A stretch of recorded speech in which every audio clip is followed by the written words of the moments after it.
Reddy sir ఈరోజు క్లాస్లో పూర్తిగా ఎక్స్ప్లెయిన్ చేశారు. కాకపోతే క్లారిటీగా రాలేదని చెప్పేసి నేను మళ్ళీ మీకు ఒక్కసారి ఇది పోస్ట్ చేసి ఎక్స్ప్లెయిన్ చేస్తున్నాను. ఇవన్నీ మీరు ఆ వీడియోకి కనెక్ట్ చేసుకోండి. ఇది first chart. This is the main chart.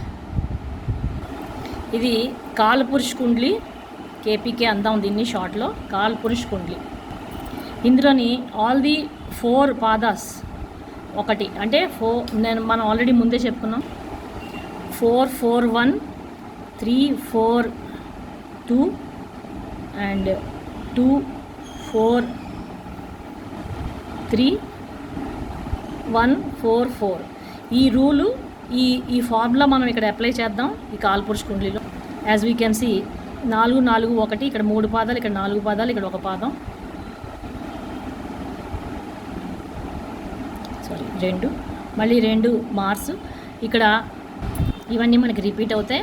And we know that ఇది కేతు నక్షత్రం, ఇదేమో వీనస్ నక్షత్రం, ఇది సన్. ఇట్లాగా Ketu, Venus, Sun, Moon, Mars, Rahu, Jupiter, మళ్ళీ జూపిటర్ రిపీట్ అవుతుంది, సాటర్న్, మెర్క్యూరీ. ఇవన్నీ మనం దయచేసి అందరూ బట్టి పట్టవలసినది కంపల్సరీ. ఈ 4 పాదాలని ఇక్కడ ఏదైతే రాసామో దాన్ని నెక్స్ట్ చార్ట్లోని, ఇది నెక్స్ట్ చార్టు, ఈ నెక్స్ట్ చార్ట్లోని చూసినట్లయితే ఎక్స్పాండ్ చేసాము.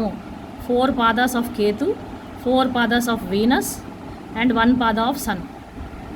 వాటికి రెడ్డి సార్ ఏమో ఏజెస్, అంటే ఇది భృగు చక్ర పద్ధతి, ఇది ఏజెస్ అసైన్ అవుతుంది అనమాట. 1వ పాదానికి ఫస్ట్ ఇయరు, 2nd పాదానికి 2nd year, so on and so fourth. ఇది సార్ చాలా బాగా ఎక్స్ప్లెయిన్ చేశారు వీడియోలోని. ఈ ఏజెస్ గుర్తుపెట్టుకోవాలి. ఇవి కాలపురుష కుండ్లీ తాలూకా ఏజెస్. మనం 3 కైండ్స్ ఆఫ్ ఏజెస్ గురించి మాట్లాడుకుంటాం. అట్లా చివరికి వచ్చేసరికి మనకి 108th అంటే లాస్ట్ నక్షత్రం of the Kalapurusha kundli becomes 108th nakshatra pada. As you can see 27 నక్షత్రాలకి 4 పాదాల చొప్పున 108 అయింది. అలాగే 12 రాసుల్లోని 9 చొప్పున అరేంజ్ చేసాము, వీటిని 9 చొప్పున అరేంజ్ చేసాము. And hence 9 12 108. ఈ 108 తాలూకా ఇంపార్టెన్స్ సార్ ఆల్రెడీ ఎక్స్ప్లెయిన్ చేశారు వీడియోలో. ఆ వీడియో ఫాలోస్. నెక్స్ట్ చార్ట్ నవాంశ చక్రం అండి. ఇక్కడ నవాంశ చక్రంలో ఏం చేస్తారంటే ఫస్ట్ పాదాలు మీరు ఇక్కడ జాగ్రత్తగా చూసినట్లయితే అశ్విని 1వ పాదాన్ని తీసుకొచ్చి ఇక్కడ పెట్టారు. ఇది కేతు నక్షత్రం. అశ్విని 2వ పాదాన్ని తీసుకొచ్చి వృషభంలో పెట్టారు, అంటే ఈ 2వ పాదాన్ని. 3వ పాదం అశ్వినిది తీసుకొచ్చి మిథునంలో పెట్టారు. 4వ పాదం తీసుకొచ్చి ఇక్కడ కర్కాటకంలో పెట్టారు కేతు నక్షత్రాలు. నెక్స్ట్ చూసినట్లయితే మనం ఇలా కిందకి వెళ్తుంది ఈ కాలపురుష కుండ్లి. కేతు తర్వాత మనకి ఇక్కడ భరణి 4 పాదాలు ఉన్నాయి. యాజ్ యూ కెన్ సీ ఈ 4 పాదాలకి అసైన్ చేసిన ఏజెస్ కూడా ఉన్నాయి. సో ఇది D1 కాలపురుష కుండ్లీలోని మనకి భరణి నక్షత్రం 1వ పాదం కుజరాశిలో పడితే, నవాంశలోకి వచ్చేసరికి భరణి నక్షత్రం 1వ పాదం సింహంలో పడింది. ఇది సార్ చెప్తూ ఉంటారనమాట. సో 1వ పాదం ఇది 4th ఇయర్ అంటే నవాంశలో వచ్చేసరికి ఇది సింహరాశిలో పడింది. ఇది D9 తాలూకా డిస్ట్రిబ్యూషన్. సిమిలర్లీ భరణి 1వ పాదం వెళ్ళింది, భరణి 2వ పాదం వెళ్ళింది, 3 4. తర్వాత కృత్తిక స్టార్ట్ అయింది, 1 2 3 4. దీంతో ఎండ్ అయిపోయింది. ఫస్ట్ 9 ఇందులో ఉన్నటువంటి ఫస్ట్ 9 పాదాలు ఈ రకంగా ఒక రౌండ్ తిరిగాయి ఇక్కడ నవాంశలో, ఇలాగా నావిగేట్ అయ్యి ఇక్కడ కృత్తికతో ఎండ్ అయిపోయింది. అలాగే మళ్ళీ కృత్తిక 2వ పాదం నుంచి మళ్ళీ కృత్తిక కాదు, ఇప్పుడు నెక్స్ట్ రోహిణి, మళ్ళీ రోహిణి 1వ పాదం నుంచి మళ్ళీ రౌండ్ తిరుగుతుంది. This is how Navamsa navigates. ఇప్పుడు కంపల్సరీగా అందరూ చేయాల్సిన హోంవర్క్ ఏంటంటే ఈ రెడ్డి రూలింగ్ ప్లానెట్స్ని మనం ఎలాగా వేసుకున్నాము అనేది. ఇప్పుడు నేను ఇక్కడ ఇది చాలా ఇంపార్టెంట్ చార్టు. ఇది ప్రతి ఒక్కళ్ళు వేయాలండి. మన గ్రూప్లో మాత్రం ప్రతి ఒక్కళ్ళు వేయాలి. ఈ రెడ్డి రూలింగ్ ప్లానెట్స్ అలవాటు అయితేనే సార్ చెప్తున్నవన్నీ మనకి క్లారిటీగా అర్థమయ్యేది. ఇది English version of Navamsa chart. దాన్నే నేను ఇంగ్లీష్ వర్షన్లోని సార్ ఇది డిజైన్ చేయించారు. ఇది English version of the same chart. Navamsa chart D9, Telugu version, English version. ఇవన్నీ ఇప్పుడు నేను గ్రూప్లో అప్లోడ్ చేస్తాను. ఆ తర్వాత మీరు కూడా అప్లై చేయాల్సి ఉంటుంది. ఇప్పుడు నెక్స్ట్ నేను డైరెక్ట్గా ఈ చార్ట్లోకి వచ్చేస్తున్నాను. అందరూ అసలు ఈ చార్ట్ అలవాటు చేసుకోవాలి. ఇది డిగ్రీ వైజ్ అనమాట, డిగ్రీ వైజ్ అరేంజ్మెంట్. ఇది కూడా ఇందులో రెడ్డి రూలింగ్ ప్లానెట్స్ డైరెక్ట్గా మార్స్ అండ్ ఫస్ట్ ఏమో కేతు నక్షత్రం, ఇదేమో మార్స్ రాశి. నెక్స్ట్ శుక్ర ఇది నెక్స్ట్ శుక్రరాశిలోకి వెళ్ళిపోతుంది, ఏది నవాంశలో అనమాట. నెక్స్ట్ పాదం శుక్రరాశిలోకి వెళ్ళిపోతుంది. నెక్స్ట్ ఇది కేతు నక్షత్రం అండ్ మార్సు, ఇవన్నమాట. దీన్ని మనం మళ్ళీ ఇందులోకి విడగొట్టుకుంటున్నాం. ఇది జాగ్రత్తగా చూడండి. ఇప్పుడు దీనిలోకి విడగొట్టుకుంటున్నాం.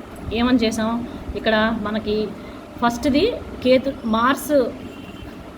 మార్స్ రాశి, ఇక్కడ కుజుడు. ఓకే, కుజుడు నెక్స్ట్ కేతు నక్షత్రం, నెక్స్ట్ కుజరాశి. ఈ కింద రెండు ఏమో D1 చార్టు, ఇదేమో నవాంశ తాలూకా ప్లేస్మెంటు, ఇది కూడా నవాంశ తాలూకా ప్లేస్మెంటు, ఇది D1 చార్టు. సో ఈ రకంగా మీరు పిక్ చేసి రాయాలన్నమాట. సపోజు 5th ఇయర్లో స్కూల్కి వెళ్ళాడు, సో మన తాలూకా చార్ట్లోని ఆ 4, 11 కనెక్ట్ అవుతూ కనిపిస్తుంది అనమాట ఆ పర్సన్ది. ఈ 3 ప్లానెట్స్ ఆపరేషన్లో కనిపిస్తాయి, ఎవరి బర్త్ చార్ట్లో వాళ్ళకి. అవి సార్ మళ్ళీ ఎక్స్ప్లెయిన్ చేస్తారు. అలాగే ఒక పర్సన్కి 24th ఇయర్లో మ్యారేజ్ అయిందనుకోండి, ఈ 3 రూలింగ్ ప్లానెట్స్ పట్టుకొని ఆ 3 రూలింగ్ ప్లానెట్స్కి 2, 7, 11ని కనెక్ట్ చేస్తాం. అలాగే 42nd ఇయర్లోని ఆ పర్సన్కి సపోజ్ సర్జరీ 41st ఇయర్లో సర్జరీ అయిందనుకోండి, అప్పుడు అతని బర్త్ చార్ట్లో సన్, వీనస్ అండ్ మళ్ళీ సన్, ఈ 4 కూడా మనకి ఆపరేట్ అవుతూ చూపిస్తాయి. 3, 8, 12 కానీ 6, 8, 12 కానీ ఆపరేషన్లోని కనెక్టివిటీ దొరుకుతుంది మనకి. అలాగే 73rd ఇయర్లో డెత్ అక్కరైతే కనుక ఈ 3 ప్లానెట్స్ మనకి 3, 8, 12లో కనెక్టివిటీ దొరుకుతుంది. ఇవి రెడ్డి సారు చెప్పేది. ఇది మీరు బాగా గుర్తుపెట్టుకోవాల్సింది ఏంటంటే, ఫస్ట్ పార్ట్ ఏమో D9ది, మిగతా 2 కూడా D1 నుంచి డిరైవ్ అయ్యేవనేది. ఈ 4 చార్ట్లు మీరు కంపల్సరీగా ప్రతి ఒక్కళ్ళు కూడా దగ్గర పెట్టుకొని, ఈ 4 చార్ట్లు దగ్గర పెట్టుకొని మీరు ఇవి డిరైవ్ చేయాలి. ఈ బాక్సెస్ మనం వేసుకోవాలి. అప్పుడే మనకి ఈ యుగపాలక అరైవ్ అవుతాం. మనం ఈ యుగపాలక అనేది అరైవ్ అవుతాం. ఇది ఎందుకు ఈ 4 పాదాలని ఏ రాశుల్లో స్ప్రెడ్ చేశాము నవాంశలో అనేది నేను ఇక్కడ తీసుకుని వచ్చాను. అలాగే ఇది యూస్ఫుల్ అయితే కనుక మీరు వాడుకోవచ్చు. ఇది కూడా నేను అప్లోడ్ చేస్తాను గ్రూప్లో. అలాగే ఈ కుజుడు ఈ 4 కూడా ఈ రాశుల్లో, అంటే భరణి నక్షత్రం ఫస్ట్ పాదం 5వ రాశికి వెళ్తుంది, భరణి నక్షత్రం 2వ పాదం 6వ రాశికి వెళ్తుంది, అలాగే కృత్తిక 1వ పాదం 9వ రాశికి వెళ్తుంది. ఇది ఇక్కడ రాసింది నేను. ఈ చార్ట్స్ కూడా నేను షేర్ చేస్తాను. అలాగే ఇక్కడ నేను డిగ్రీ వైజ్ రాశాను. ఇది చూసినట్లయితే మీకు ఈజీగా డైరెక్ట్గా వేసేసుకోవచ్చు చార్ట్లో. ఇవి చూడండి ఇక్కడ డిగ్రీ వైజ్, అంటే ఇదేమో నవాంశ, ఈ 2నేమో D1 డిగ్రీ వైజ్. సో ఈ డిగ్రీ వైజ్ ఈ బాక్సుల్ని వేయడం మీరు అలవాటు చేసుకోవాలి. ఇది నవాంశ, ఇది D9, ఈ 2నేమో D1.